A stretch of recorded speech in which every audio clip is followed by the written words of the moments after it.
exercise room or the Reiki room, there is an outlet that's been short-circuiting for quite a while, quite a few years, and sometimes it works, sometimes it doesn't, so I figured since I need to plug in my fan a lot of times to that outlet, and sometimes it works and sometimes it doesn't. Sometimes I have to move around the cord so that it'll, hook things up, and sometimes it won't, so I don't know. But anyway, so I'm turning off the main breaker because I'm going to be working on the electrical. So, but I just didn't get a video of me turning it off, so it should be turned off. And then I'm just opening up the outlet box right there, the outlet cover, and just pulling that off. I have a flathead screwdriver that I was using to unscrew the face plate of the outlet, and once I got it pretty loose, then I was able to pull it off with my hand. So that wasn't a very big deal at all. The next thing what I did was I pulled the outlet out of the wall, but in order to do that, then I had to use a different part of the screwdriver, the Phillips, I think they call it Phillips head. I had to use the Phillips head to unscrew the top and the bottom of the outlet so that I could pull the outlet out and see what was going on with the guts of the system, of the electrical system, why it was shorting and why it was missing a connection, and why it was working some ways and why it was working why it was not working other ways. The top one came off pretty easily. The top screw came off pretty easily. I was able to do a lot of it with my hand, but the bottom one, it took a little bit more work. I kind of cut down that time here so that you don't need to see all that stuff. It took me a while. So anyway, I pulled out those screws, those two screws, and I put them in the outlet cover that I had resting right below the wall outlet, so that I knew where my screws were, and that way I wouldn't lose them. But so anyway, there they are. There's all the whole system, the whole screws and stuff like that I had. So now I'm going to pull out the guts of the electrical.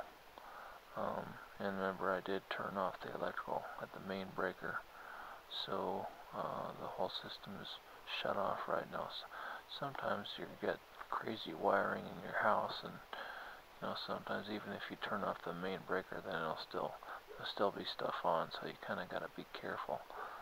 I'm looking at the white side, which is the negative side, and and on the bottom there's a ground that's already hooked up. But see right there, I'm holding with my hand the positive part, and in order to get the electricity to run through both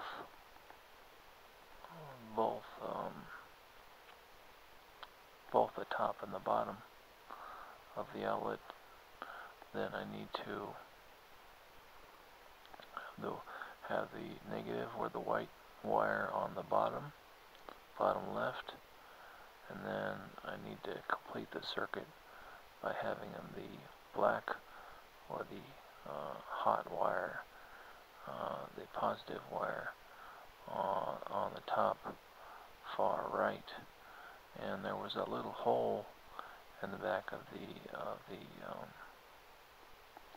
outlet, so I was able to just slide it in, and then the way to tighten that wire into the so it holds and stays in the outlet is by screwing, by using my Phillips screwdriver and just screwing in the side of the outlet, and then it tightens it. So I'm turning on the power right now, and this is kind of dangerous, kind of scary, because I still have the wires. If you look at the outlet right there, is kind of exposed. So I kind of got to be careful. I didn't get a very good angle here. I'm working out the bugs. Like I said, I'm working out the bugs of my head camcorder system. So if you saw, then I plugged it in. I plugged in the power of the fan, and it turned on the fan. And once I unplugged it, then if you notice, the fan blades are stopping, and they're shutting down. But here I plugged in the thing again just to make sure on the top and on the bottom outlets, just to make sure that everything was cool. So here I get it. I turn off the whole the main breaker again, and then go back inside, because I don't want to electrocute myself. Although the amperage is pretty low, so you're just going to get a nasty, well, I just get a nasty bite, a nasty electrical bite if I still have the electricity on whenever I'm changing out at the outlets or other electrical stuff. But it can be, it's not too comfortable. It's pretty nasty stuff, and I don't know about the electrical system in other countries. I know about the electrical system a little bit in the U.S., but in other countries it's probably, the amperage is much higher, and the risk of electrocution is a lot more dangerous. So, you gotta know your system, gotta know your electrical system. But I'm talking about the electrical system in the U.S. is what I kind of have an idea about what to deal with. So, anyway, I'm just putting in the outlet, just screwing it in, and remember I'm using a Phillips screwdriver here. So I'm screwing in the outlet, and so I'm using a tool that has both Phillips and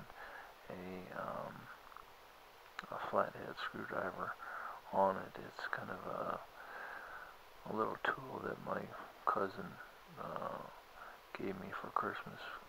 He works over at Raytheon, and they were interested in, and that's one of the things that Raytheon had, I guess. But anyway, so I've been using that. That's part of I can hook that onto my keychain. That's pretty helpful. The faceplate requires a flathead screwdriver, and so I screwed that in a little bit, and then the rest of the way, most of it, I was able to screw in with my hand, with my fingers, and tighten it up pretty good. But there was just a little bit more that I wanted to tighten it, just a little bit more. You don't want to tighten it too much, because then if you tighten it too much, then remember that plate, um, that plastic plate is plastic, and so it's going to crack. And if you put too much pressure on it, so you kind of got to be careful about how much pressure you put on it. So anyway, I went outside, and I turned on the power, and voila, the fan turned on. The lathe just turned on just fine, and everything was cool. So, I tried the top and I tried the bottom. Everything worked out pretty nicely. So it was okay. Then I thought I would move the bed back, and some of it I was able to pull the bed a little bit my way. The bed was kind of heavy, and so what I did was I held on to the bed frame a little bit.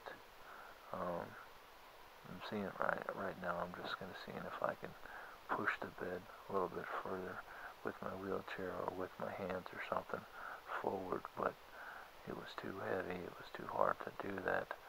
So I couldn't do that. So I figured, what the heck? So I tried to pull it again. I figured that was a decent thing that was working out. So I pulled it some more, but here I held on with my right hand, with my right free hand, and I was grabbing onto the door frame, and with my left hand, then I was pulling the bed. So I had two things to pull from, so that was kind of helpful. And here I am pushing the bed with my wheelchair.